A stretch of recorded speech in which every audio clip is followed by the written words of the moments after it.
राजा और चोर। आज की हमारी कहानी। किसी जमाने में एक चोर रहता था। वह बड़ा ही चतुर था।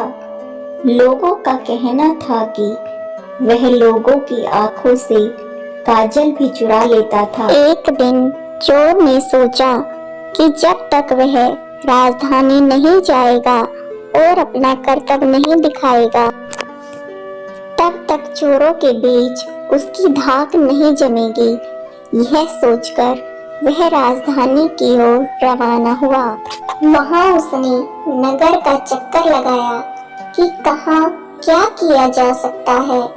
तब उसने तय किया कि राजा के महल से अपना काम शुरू करेगा। राजा ने दिन रात महल की रखवाली के लिए बहुत सारे सैनिक लगा रखे थे।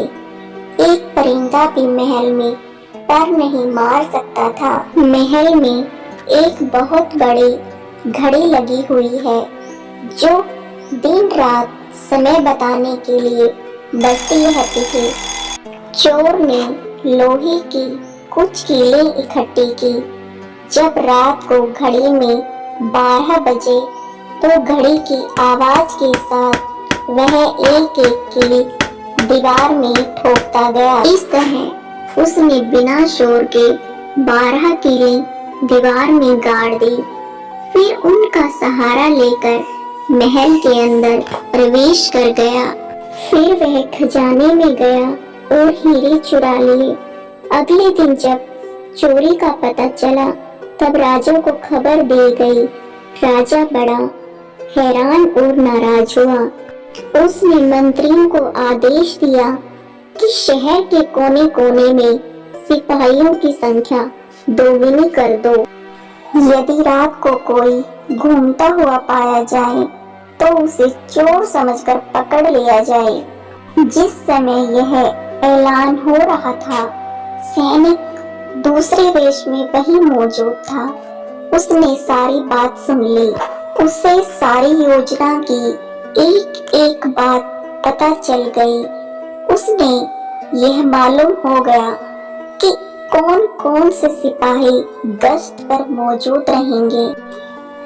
वह सफाई से घर गया।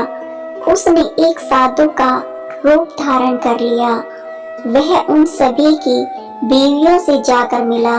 सभी की बीवियां चाहती थी कि चोर पकड़ने का इनाम उनके पतियों को मिले। एक एक करके चोर सभी के पास गया। उनका हाथ देखकर बोला कि आज की रात सभी के लिए शुभ है। उसने कहा कि उनके पति की पोशाक में चोर आएगा, लेकिन चोर को अंदर मत आने देना, बल्कि उसके ऊपर जलता कोयला डाल देना, जिससे चोर को पकड़ा जाएगा। सारी स्त्रियां चोर के आगमन के लिए रात को तैयार हो गई। अपने पतियों को उन्होंने इस बात की कोई जानकारी नहीं दी। इस बीच पति अपनी गश्त पर चले गए और सुबह 4 बजे तक पहरा देने लगे। हालांकि अभी अंधेरा था, लेकिन उन्हें अभी तक कोई भी इधर उधर जाते हुए दिखाई नहीं दिया। उन्होंने सोचा कि इस रात और कोई नहीं आएगा। यही सोचकर उन्होंने अपने घर जाने का फैसला लिया। जैसे ही वह घर पहुंचे तो उनकी स्त्रियों को उन पर संदेह हुआ। उन्होंने वैसे ही कार्रवाई की जैसे उन्होंने चोर ने समझाई थी। इसका फल यह हुआ कि वे जल गई। बड़ी मुश्किल से वह अपनी बीवियों को उनके पति होने का विश्वास दिला पाए। सभी के जल जाने पर अगले दिन उन्हें अस्पताल ले जाया गया। दूसरे दिन जब राजा दरबार में आया तो उसे सारा हाल सुनाया। सब सुनकर राजा को बड़ी ही चिंता हुई और उसने कोतवाल को आदेश दिया कि वह स्वयं जाकर चोर को पकड़े। उस रात कोतवाल ने तैयार होकर शहर का पहरा दिया। जब वह एक गली में जा रहा था तो उसे आवाज आई कि मैं चोर हूँ। लेकिन कोतवाल ने सोचा कि कोई मजाक कर रहा है। कोतवाल ने कहा कि मजाक छोड़ो, यदि तुम सच में चोर हो तो मेरे सामने आओ, मैं तुम्हें पकड़कर काल कोठरी में डाल दूंगा। चोर बोला, ठीक है, काल कोठरी में जाने से मेरा क्या बिगड़ेगा। चोर उसके साथ काल कोठरी में चला गया। चोर ने कोतवाल से पूछा कि काल कोठरी में क्या किया जाता है, इसमें क्या कार्य किए जाते हैं और कार्य कैसे होते हैं, अंदर से बाहर कैसे जाया जाता है। कोतवाल ने कहा कि तुम्हारा क्या भरोसा, तुम भाग जाओ, यदि मैं तुम्हें सारे राज बता दूंगा तो तुम भाग जाओगे। चोर बोला, मैंने स्वयं अपने आप को आपके हवाले किया है, तो फिर मैं क्यों भागूंगा। कोतवाल उसकी बातों से सहमत हो गया और उसने काल कोठरी में दरवाजों को किस प्रकार के तालों से बंद किया जाता है समझाया। जैसे ही कोतवाल ने उसे समझाया तो चोर उसी को काल कोठरी में बंद करके चला गया। जाड़े की रात थी और रात में कोतवाल सर्दी के कारण अधमरा हो गया। जब सिपाही बाहर आने लगे तो उन्होंने देखा कोतवाल तो काल कोठरी में अधमरा पड़ा है। वे जल्दी से उसे अस्पताल ले गए।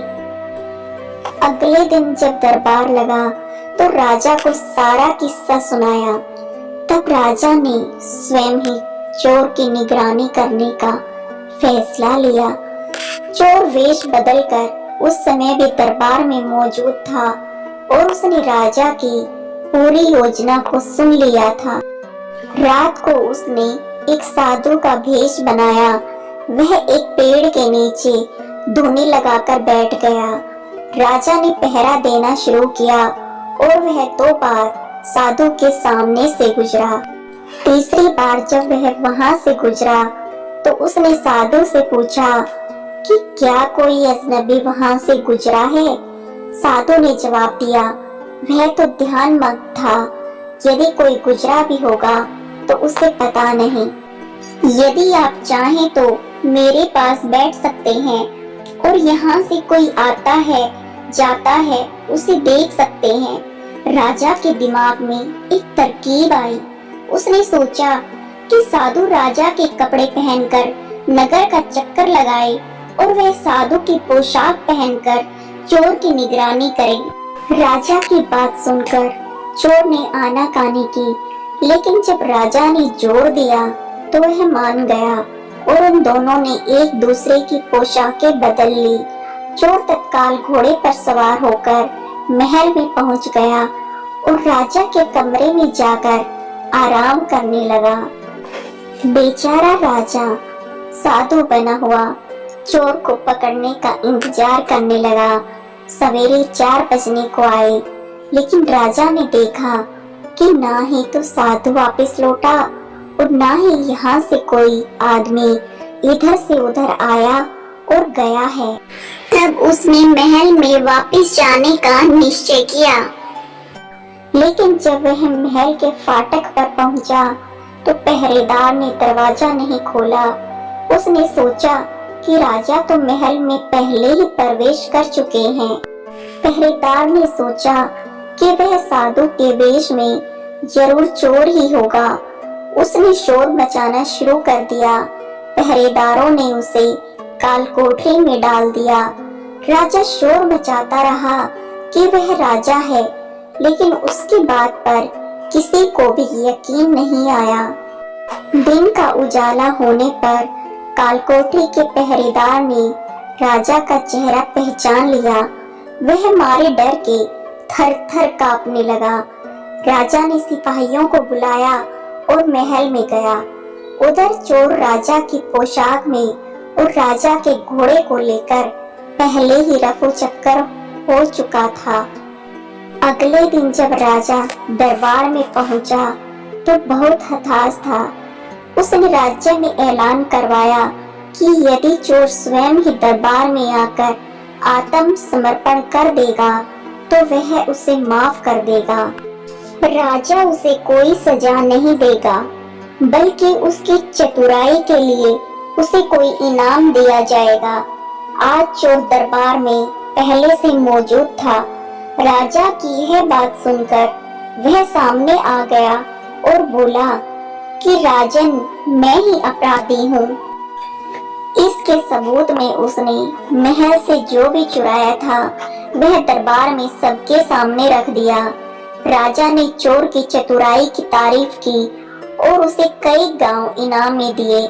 इस प्रकार चोर अपना जीवन आनंद से जीने लगा और उसने राजा से किया हुआ वादा भी निभाया कि वह अपना जीवन सही प्रकार से जिएगा और कभी भी चोरी नहीं करेगा। उम्मीद है आपको हमारी कहानियाँ पसंद आई होंगी। आपके मनोरंजन के लिए हम ऐसी और कहानियाँ लाते रहेंगे। धन्यवाद।